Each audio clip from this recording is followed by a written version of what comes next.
Lieutenant Governor McGeachin, why are you running for governor? I'm going to answer your question by telling you a story. I just came from North Idaho, and as I was driving from Chalice in Custer County to Moscow, Idaho, my car took me on this path. In fact, my navigational system said, normally you come up through Lewiston and go up to Moscow. My car was telling me, turn right, and I was going through this windy trail, this beautiful part of Idaho, feeling blessed, looking around how beautiful Idaho is. But I came onto this small town called Kendrick, Idaho. Kendrick, Idaho is the home of Hardware Brewery, where more than 2 years ago, that's where all of this started for me. When Hardware Brewery was shut down by Mr. Little, the family invited me to be with them when they decided to reopen their business. I stood with the family for their reopening. I stood with the family when law enforcement, Mr. Little's law enforcement came in and threatened to take their license away. I stood with the family when that law enforcement issued a $2,500 citation, and asking Mr. Little to please make the citation go away because they're just hardworking Idahoans trying to make a living. I've stood with them from day one, and I continue to stand with the people of Idaho, the people whose lives have been affected by the decisions of Mr. Little to shut down our businesses, tell us that we couldn't go to church and worship freely. We're losing our freedoms, our liberties, we're losing the sovereignty of our state, and we're losing our traditional conservative values are under attack. And so that's why I'm running for governor, to protect those things that we love and hold so dear here in Idaho. I'm going to ask you to name only one, but what is your top priority in this campaign? I have a great vision for the people of Idaho. As I've been traveling around the state, talking to people, listening to the people of Idaho, I've come up with a vision. It's a conservative vision for a free and prosperous Idaho. It starts with getting government off our backs. We need to reduce taxation. Our people are being overtaxed right now. We've got rampant inflation because of the money that is flowing into our state. Families are struggling with inflation, they're being penalized for buying a loaf of bread at the grocery store, and costs us twice as much to fill up our gas tank. My vision for the state of Idaho is to empower the individual. We're going to start with one idea that I have is to reopen the University of Idaho School of Mines so that we can nurture and cultivate geologists and engineers to utilize the resources that we've been blessed with here in Idaho, including rare earth minerals, to help us develop a policy to become energy independent. What do you see as the biggest issue in Idaho public schools? Our school system is failing our children, and it's not our teachers that are failing our kids, it's our system that's failing our kids. The statistics I have in 2021, only 39% of our children are at proficient level in math scores. Only 65% of our children are proficient in reading, and we have continued to fail to meet our go-on rate for higher education. We need to get rid of the socialist and controversial teachings in our classroom that is in our schools. Go back to the basics, teach our kids the ABCs, the 1, 2, 3s, teach them about our constitutional Republican form of government. And I'm a big proponent of skills-based training. Having served as the president of the Career Technical Education Foundation, I believe that we need to do more to help our kids develop attainable real skills. You mentioned critical race theory. You started your education task force.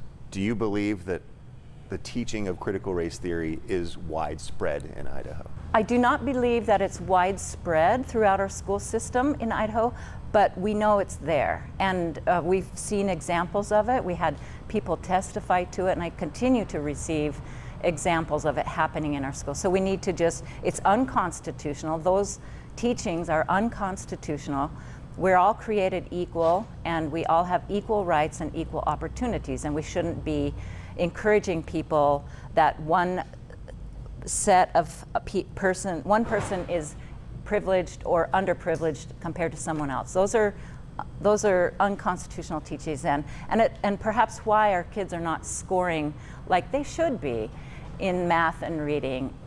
We need to go, as I said, we go back to the basics of teaching our kids. And so you have evidence that you've uncovered, or at least examples. Yes. Can you cite one? Yes.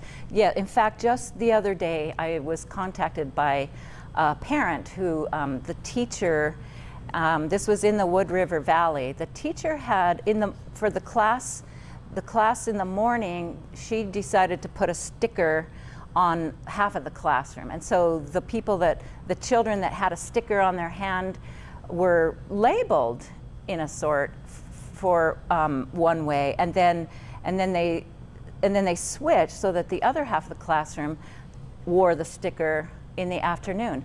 That's creating division and divisiveness, and that's the roots of these controversial teachings. Could it also be bringing out perspective? The role of our schools should be teaching our kids the basics.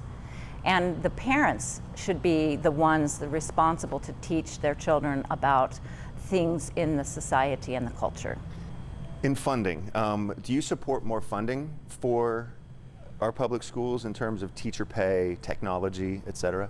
Absolutely support the idea of giving more money to pay our teachers higher salaries and buying technology. But for taxpayers, we need to see more of a result from the money that we're spending. And I also would like to, if we're not getting the results that we as taxpayers and as citizens and that our children deserve, then we need to address that underlying problem rather than continually to just pump more money into it. I am an advocate. I do support school choice. I'm a small business woman, and in business, competition is a good thing. I think that with true school choice, that will only work to lift all boats, and all methods of teaching our children will improve. You took my next question out of my mouth. I do want to hit as many topics as possible. So the state recently passed one of the most restrictive abortion bans, banning abortion after 6 weeks, allowing family members to sue an abortion provider. Do you believe that was the right way to go? Absolutely. And I actually have, since the decision of the Supreme Court was leaked, I put out a statement just yesterday actually calling on Governor Little to call the legislature into special session so that we can once and for all prohibit all abortions and make Idaho be the sanctuary of life, that we believe that life begins at the moment of conception. So do and if I was the governor, I would be doing that. Do you support any exemptions? There are plenty of opportunities within the community, again, always going back to the fact that life begins at the moment of conception, that with the proper care and nurture from the community, absolutely every life is worth protecting. So not for the health of the mother or rape or incest? Well, those are unique circumstances that have to be considered. If a woman's life is in danger, then that's separate than the protection of life at the moment of conception. Okay. The legislature also just approved the largest tax cut in state history. Do you think more needs to go into tax relief? We had almost a $2 billion surplus in revenues, and we had a very small reduction in the income tax. We should have given more of that money back to the people of Idaho, because basically people are being overtaxed. We should have removed the sales tax on food, and that's one of my priorities. When I become the governor, I will work with the legislature to do that for the people of Idaho. There was a provision that would have given some money back to the people at the gas tank by temporarily reducing the sales tax on gas. And then, of course, the growing burden of property tax, which was not addressed in this legislative session. $2 billion that was flowing into our states. It should have been given back in full to the people of Idaho, but instead, Mr. Little signed off on a budget which increased government programs by more than 21%. So you don't think that the amount that they put towards education should have gone, the $300 million I think it was, that should have been more shifted back to the taxpayers? Well, what I'm seeing is that Mr. Little's budget is being balanced on the backs of our children and our grandchildren. A lot of this money that's flowing into our state from the federal government, and it comes with strings attached. I know that we can automatically take 30% off, skim 30% off the top of any federal dollar that comes into Idaho because of the administrative burden, the bureaucracy, and these federal strings that come attached to this money. What do you see as a way to, or what's your vision on managing this rapid growth that Idaho is experiencing?